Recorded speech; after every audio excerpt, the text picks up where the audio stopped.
इस कहानी की शुरुआत होती है एक बहुत ही खूबसूरत गांव से, जिसका नाम था ढोलकपुर। ऊंचे ऊंचे पेड़, हरे भरे पौधे और एक शांत वातावरण। उसी गांव में रहते थे 3 जिगरी दोस्त, राय स्टार, ज्ञान भाई और अज्जू भाई। लेकिन उस हरियाली को किसी की नजर लग चुकी थी। एक लालची इंसान था, पुष्पा। वो दिन रात जंगल के पेड़ों को काटता और उन्हें बेचकर खूब पैसा कमाता। धीरे धीरे पुष्पा बहुत अमीर बन गया, लेकिन साथ ही साथ पूरा जंगल भी खत्म हो गया। ढोलकपुर का हरा भरा जंगल अब एक सूनी बंजर जमीन में बदल चुका था। एक रात आसमान से अचानक एक सफेद रंग का विशाल पेड़ जमीन पर उतरा, मानो भगवान ने खुद भेजा हो। तभी एक रहस्यमयी आवाज गूंजी, थुंग थुंग थुंग थुंग सहूर।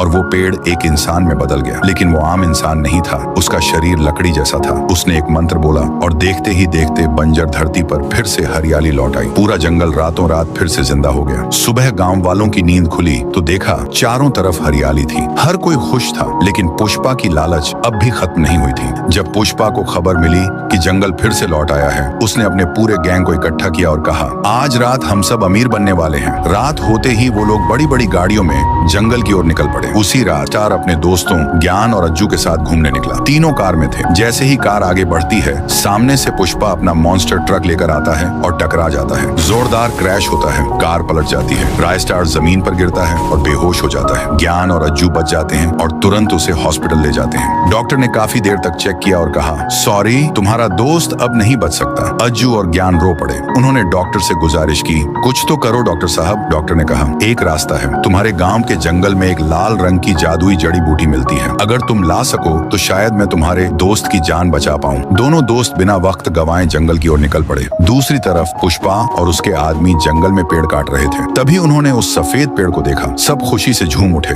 अब तो करोड़पति बनेंगे। लेकिन तभी जमीन हिलने लगी, आसमान गूंजने लगा और वह पेड़ एक रहस्यमयी लकड़ी के प्राणी में बदल गया। उस प्राणी ने मंत्र बोला और देखते ही देखते पुष्पा और उसके सारे आदमी पेड़ों में बदल गए। उसी वक्त अज्जू और ज्ञान जड़ी बूटियां ढूंढ रहे थे और उन्होंने ये सब अपनी आंखों से देखा। ज्ञान बोला, जल्दी भागो, ये हमें भी नहीं छोड़ेगा। जैसे ही दोनों पीछे मुड़े, वहाँ वो लकड़ी का भयानक प्राणी खड़ा था। ज्ञान समझ गया कि अब कोई बचने वाला नहीं। उसने आजू से कहा, तू भाग, मैं इसे रोकता हूँ। ज्ञान उस पर टूट पड़ा, लेकिन वो प्राणी उस पर भी जादू कर देता है और ज्ञान भी एक पेड़ में बदल जाता है। आजू जैसे तैसे भागकर अस्पताल पहुंचा और डॉक्टर को जड़ी बूटी दे दी। डॉक्टर तुरंत राय स्टार का ऑपरेशन शुरू करता है और सुबह तक राय स्टार ठीक हो जाता है। जैसे ही राय स्टार होश में आता है, वो देखता है आजू अकेला बैठा है। वो पूछता है, ज्ञान भाई कहाँ है? आजू रोते हुए सारी बात बता देता है। राय स्टार कहता है, जिस दोस्त ने मेरी जान बचाने के लिए अपनी जान दे दी, मैं उसे हर हाल में बचाऊंगा। क्या राय स्टार और अज्जू टुंग टुंग सहूर को हरा पाएंगे? पार्ट 2 चाहिए तो इस वीडियो पर 1 लाख लाइक्स करवा दो।